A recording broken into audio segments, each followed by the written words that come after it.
Teleaula Parnamirim. Oi, gente, tudo bem? Professora Carnara Alves, professora de Geografia de vocês. Hoje a gente vai conhecer um pouco mais profundo, das verdades sobre a Rússia.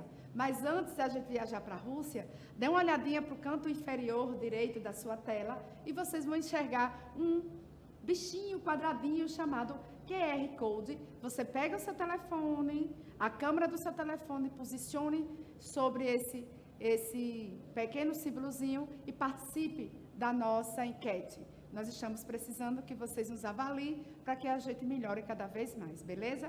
Vamos lá, vamos viajar, vamos diretamente para a Rússia, Essa grande nação maravilhosa, os russos, onde eles saem, de potência maravilhosa, a potência, de tempos de ouro, militar, grande força militar para um país emergente, mas assim um país de extrema importância, beleza? No cenário internacional.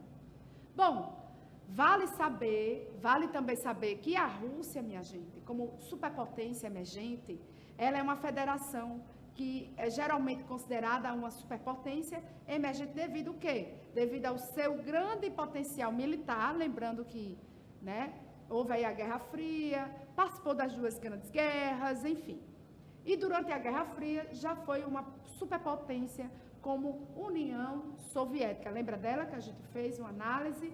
Depois a gente analisou a comunidade dos Estados Independentes, aulas passadas? Pois bem, mas entrou em decadência. A gente viu, que acaba a Guerra Fria, eles também entram em decadência, após anos depois, Hoje a Rússia ela está o quê? Enriquecendo, novamente, fazendo parte aí de um grupo, de países. Eu peguei um pequeno verbete, e daqui a pouco a gente vai ler uma informação de um grupo de estudo lá da USP, um grupo que estuda especificamente os BRICS.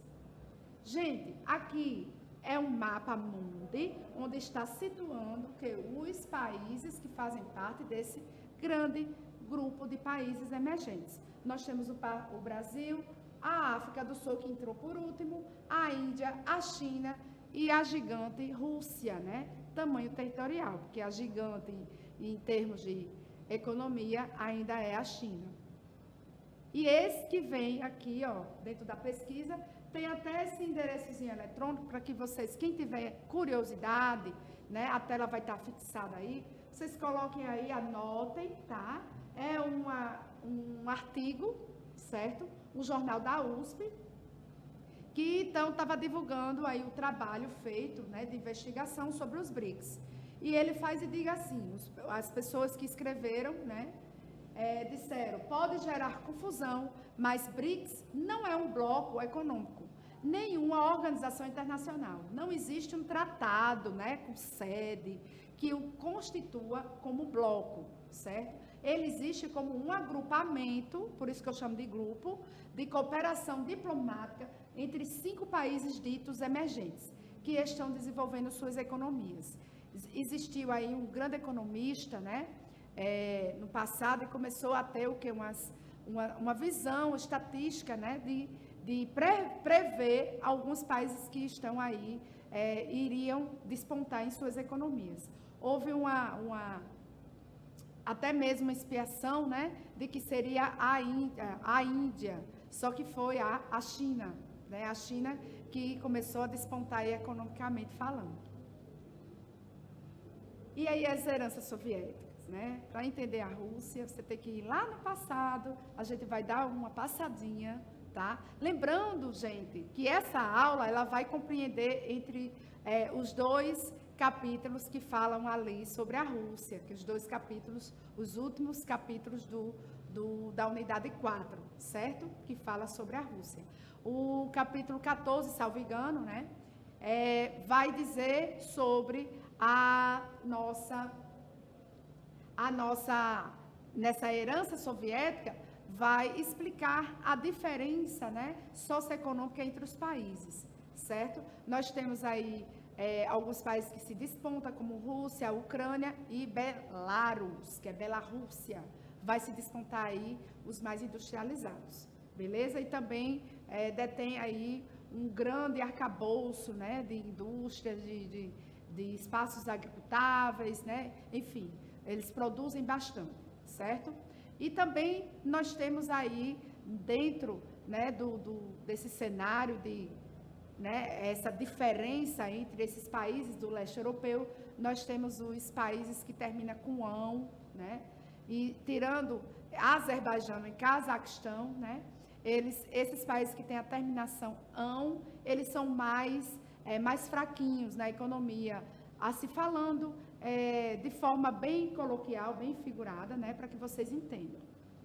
Então, vamos lá, gente, vamos à nossa história, né?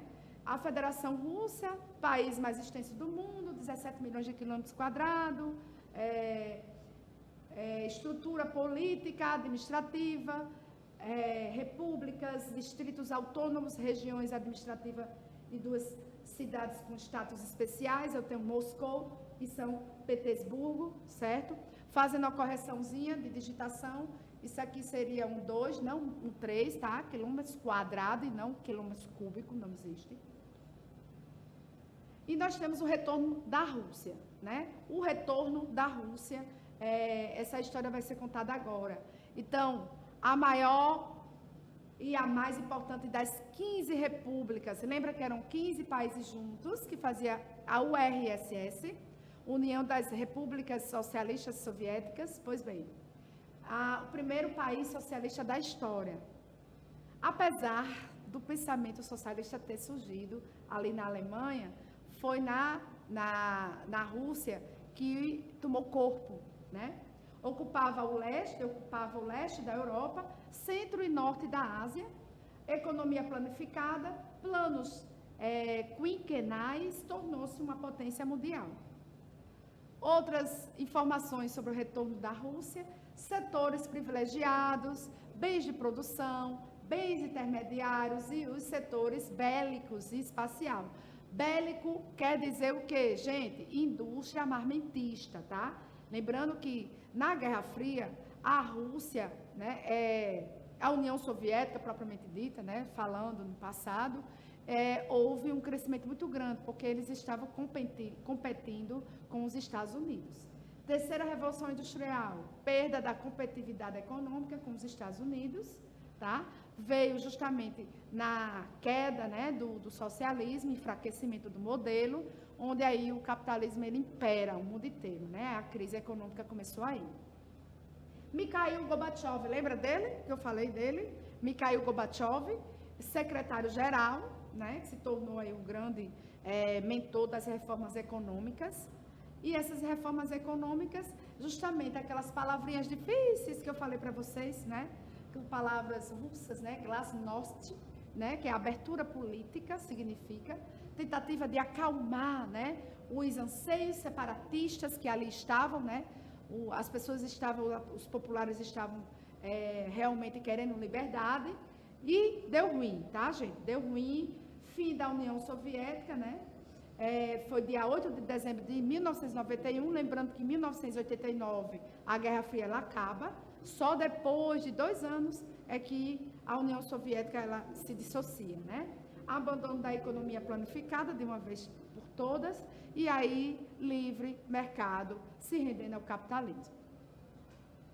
E aí vem o golpe. Tem alguns historiadores que não defendem que isso foi um golpe, mas fortemente, né, alguns artigos vai lá e defende que realmente foi um golpe de 1991, né? As mudanças desagradaram os burocratas, né, que são os empresários, crescimento dos movimentos nacionalistas, né, reivindicações da autonomia, né, do Estado, tentativa de acalmar os ânimos nacionalistas, mais autonomia às repúblicas, Tratado da União, né, tentativa de tornar a União Soviética ainda na sua formação, lembrando que nós estamos falando o que antecedeu essa dissociação, beleza? Se coloca aí na história.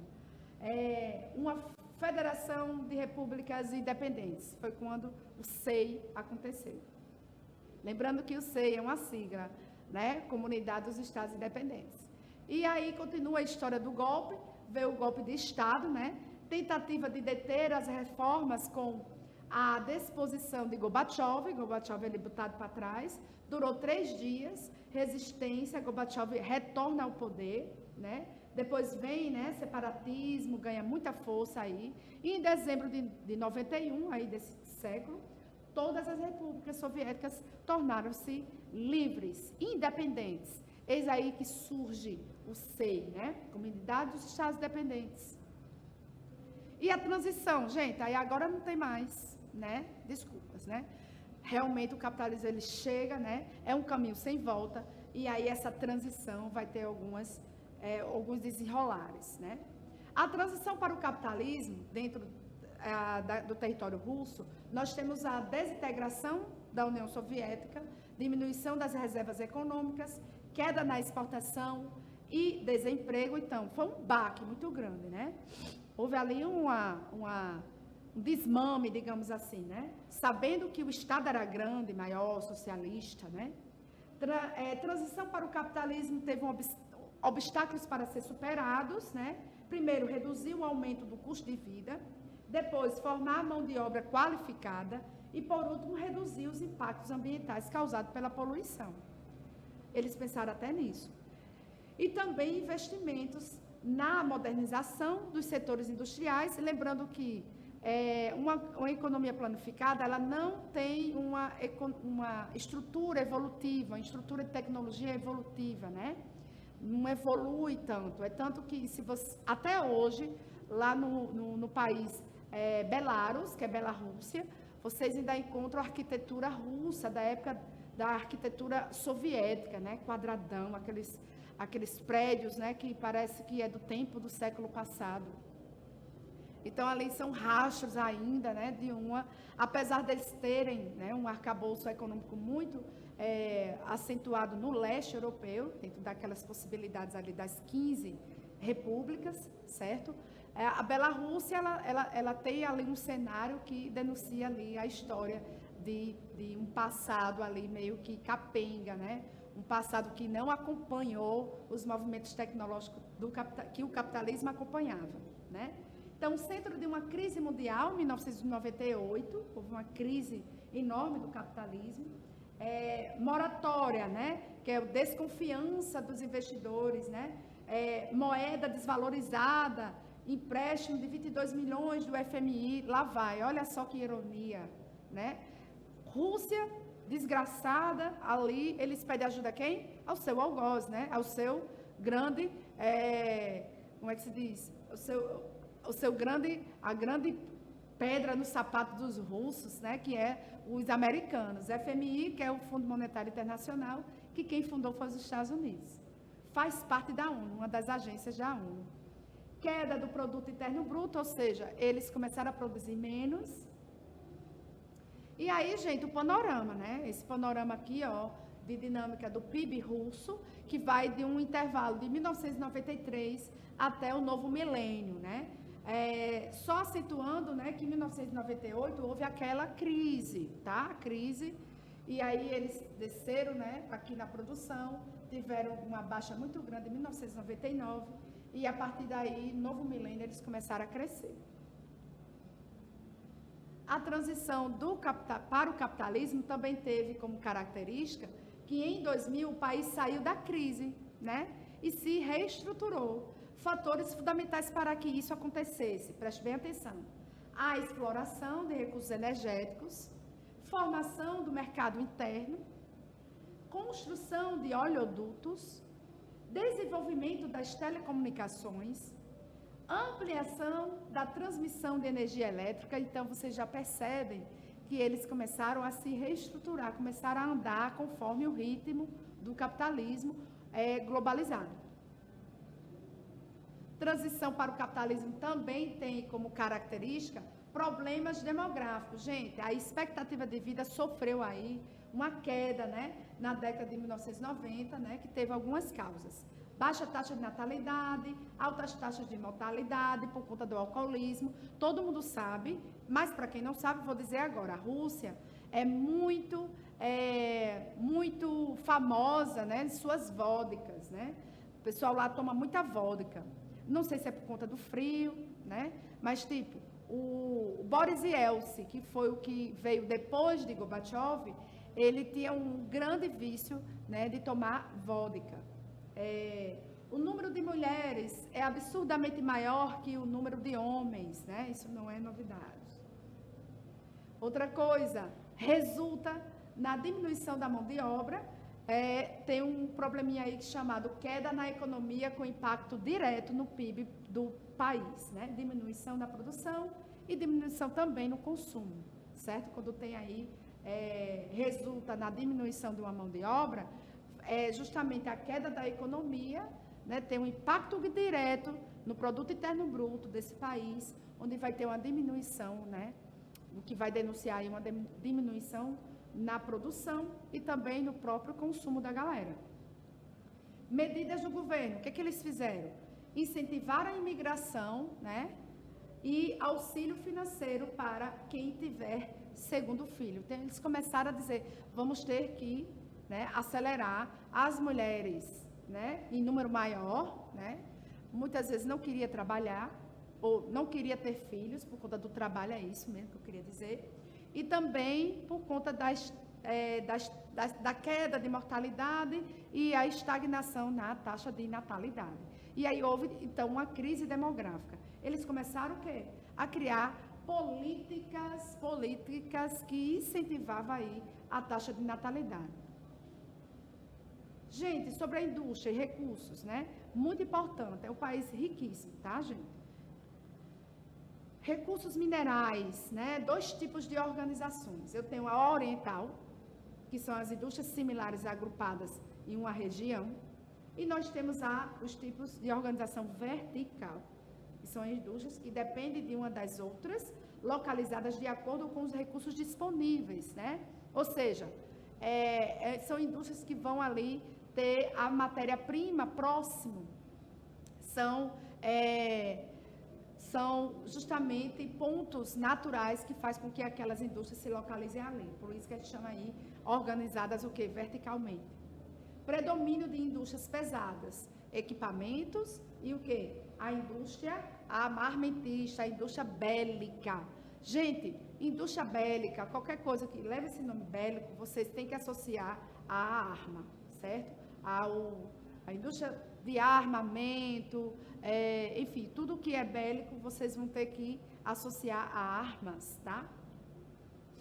E aqui, galera, nós temos mais uns pontos, né, que caracteriza a indústria dos recursos minerais da Rússia, que vai ter aqui, ó, o primeiro ponto, favorecida pelos recursos minerais. A Rússia tem esse lado bom, tentativa de sanar a desigualdade, né? A indústria também teve isso com participação, instalação de indústria por todo o território, teve aí uma grande expansão industrial dentro da própria Rússia. São Petersburgo, Moscou e Ucrânia, né, concentravam o quê? As melhores e as mais importantes empresas. Gente, nós temos aqui uma produção industrial entre Estados Unidos e a antiga União Soviética, certo? Nós temos aqui o período, certo? Lembrando que ainda estava na Guerra Fria, então a gente percebe que os Estados Unidos, aqui, ó, o período industrial, né, os Estados Unidos, ele teve uma queda em 1928, 1940. Percebe que em 1928, né, até 1929, vocês percebem que está dentro desse intervalo. Vocês lembram da quebra da Bolsa de Valores lá nos Estados Unidos? Pois bem, por isso que os Estados Unidos, ó, teve 1,8% aí, ó, nesse intervalo entre 1913 a 1955, mais precisamente, ó, nesse intervalozinho aqui, de 28 a 40 do século 20, tá?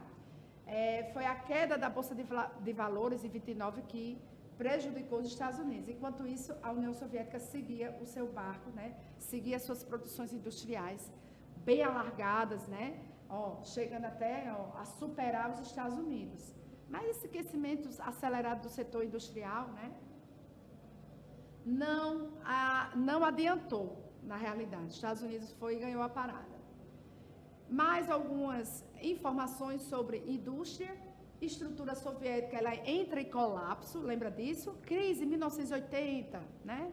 intensa burocracia de planejamento, falta de incentivo para o aumento da produtividade. Lembrando que o que a gente viu antes, isso aqui ele está fazendo, né, a sustentação histórica, né?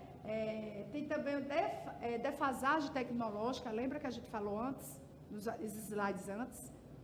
Fim do gigante comunista, ou seja, acabou a lei do socialismo, desenvolvimento de indústrias dispersas pelo território russo, e assim, né, a indústria ela vai tomando conta, né, tomando corpo, né, e seguindo ali a sua corrida dentro de uma lógica capitalista já. 11 regiões geoeconômicas da Rússia, preste bem atenção, nós temos a parte central, que aí, ali vai ter a indústria automobilística de madeira, a parte noroeste, entre o oeste e o norte, construção naval, a parte passa o rio Volga, né, viática, né, ônibus e papel, a região do Volga, onde passa o rio Volga, fertilizantes, e a região do Cáucaso do Norte, gente, alimentos.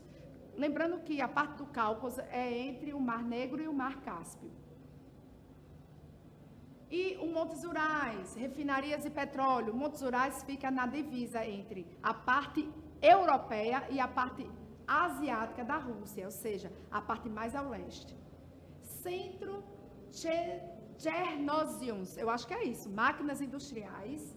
A parte norte, siderurgia. A parte da Sibéria Ocidental, ou seja, a Sibéria é um pouco mais do lado europeu, né? Metais preciosos. A Sibéria Oriental, que é a parte mais asiática, a indústria petroquímica, extrema oriental, ou seja, a ponta mais oriental vai estar preocupada com as máquinas agrícolas, portanto, a indústria pesada. Outros pontos importantes da indústria e recursos minerais da Rússia, nós temos uma riqueza, né, enorme, né, de minerais, o fator fundamental para que a indústria da Rússia ela se despontasse ali no cenário internacional. Facilmente encontrados, tinha-se ouro, ferro, platina, níquel, bauxita, chumbo e o potássio. Facilmente encontrados na Rússia. É um gigante mineral, gente. Segundo o International Energy Agência, eu acho que é assim, eu não sei falar inglês, tá? Então, a Agência Internacional da Energia, vamos aí fazer aí a tradução, maior produtor de gás natural. Quando a gente fala maior produtor de gás natural, gente, a gente se lembra da arenga entre russos e ucranianos, né? Por conta de quem? Por conta da península da Crimeia, que a gente teve aquela aula lá na semana passada, né, sobre a Crimeia. Pois é, ali passava o quê? Os gasodutos, né? Aí para facilitar o comércio do gás natural lá na Europa. Por mais que a União Europeia, né, ela tem um rançozinho dos russos. É tanto que a Rússia não faz parte da União Europeia, sabia? E nem vai fazer. Nos últimos dias desse ano, 2020, né, recentemente a Ucrânia ela assinou, né, a sua entrada para o bloco econômico mais famoso do mundo, que é a União Europeia. E aí, ó, essa questão do gás natural pesa bastante, eles prezam muito pelo espaço dos gasodutos ali. Segundo o produtor de petróleo, lembrando, viu, ele tem uma potência muito grande na produção de petróleo. Faz parte da OPEP, né? Aí, ó, a organização dos produtores, né, de petróleo, né? Vende a preços mais baixos no mercado mundial. Na realidade, ele não faz parte da OPEP. Era um anseio, né? Mas aí, como ele tem os preços mais baixos, a OPEP ela não vai compactuar com isso, então eles não vão deixar de vender o seu petróleo mais barato para poder participar da organização dos produtores de petróleo aí. Medidas para diminuição da importação, né? Porque isso é um protecionismo, ou seja, há uma substituição aí das importações, né? Imposição de barreiras alfandegárias, ou seja, são taxas maiores para produtos que vêm de fora, estabilizando o quê? O valor do rublo. O rublo, gente, é a moeda russa, certo? Grazipom. Grazipom, gente, é uma empresa petrolífera estatal mais importante do país. Enorme rede de oleoduto, ampliação à rede para os antigos países da União Soviética, da Europa e da Ásia, foco na China, certo? Então, ele está focado na China aí para fazer a distribuição do seu óleo. E aí a Rússia, nesse grande, né, cenário globalizado, como é que ela está? Né? Fora o que a gente já falou, né, no início sobre o BRICS, isso é realmente uma manifestação, né, de que a Rússia ela está ligada globalmente, ela realmente está ali ligada a esse espaço globalizado e toda a sua economia e a sua diplomacia. Formação da comunidade do Estado dependente, isso realmente é uma das características da Rússia globalizada. Integra o G8, né, o BRICS e o Conselho de Segurança da ONU. Na realidade, integrava, não integra mais, tá? Eles faziam parte e saiu aí do grupo dos 8 países mais industrializados, mais poderosos e influentes do mundo. Mas faz parte ainda do BRICS, né, e do Conselho de Segurança da ONU. Inclusive, é cadeira cativa, certo? Ingressou em 2012 na Organização Mundial do Comércio, da OMC, e aqui está alguns indicadores importantes, né? Expectativa de vida é a 164ª, certo? O IDH é o 66º lugar, né? De 0,755, é elevado, tá? É a 9ª economia do mundo, né? E a 3ª do BRICS. O PIB, gente, em trilhões, né? 1,85 trilhões é o 9º no ranking mundial, o 9º PIB. PIB per capita, né? Tem aí 17 mil, né? Por cabeça. Tem essa localização. Gente, eu tenho dificuldade de falar, você acredita? Dificuldade de falar sobre posicionamento de ordem. Isso é matemática, eu sou de humanas. Depois a gente fala sobre isso. População, milhões de habitantes, nós temos aí, ó, denso, 142,8, né? A população aí, ó, muito grande. Índice de competitividade, 4,2 aí, né? Um índice de competitividade com o mercado internacional. Nós temos aqui mais um gráfico da evolução dessa produção até 2013. Eu mostrei para vocês até 2000, não foi? 1993 até 2000. E aqui a gente tem uma variedade do novo milênio, né? 2001. E aí, lembrando que apenas em 2000 que começou a crescer, ele teve um pico em 2007, depois teve uma queda muito grande na sua produtividade, né? Lembrando que em 2008 teve uma grande crise mundial provocada lá nos Estados Unidos e houve uma onda no meio do mundo, né? Na crise do capitalismo. Eles tiveram uma perda muito grande, depois ascenderam em 2011 e teve uma leve quedazinha em 2013. Não sei ao certo, né? Teve uma pouca elevação, né? Desse 2013 para cá, e a gente acompanha isso de 10 em 10 anos.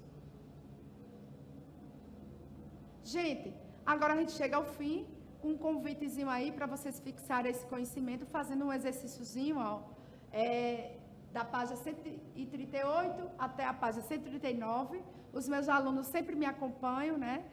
Eu sempre faço uma organização, né, de resolução de exercícios, mas procure o seu professor, veja como é que ele vai fazer para poder cobrar de vocês esses exercícios, tirar as suas dúvidas, né? E mãos à obra, né, gente?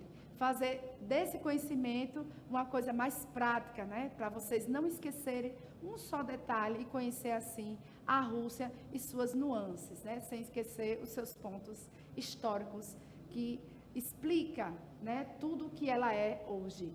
Beleza, turminha? Até a próxima aula, se Deus quiser.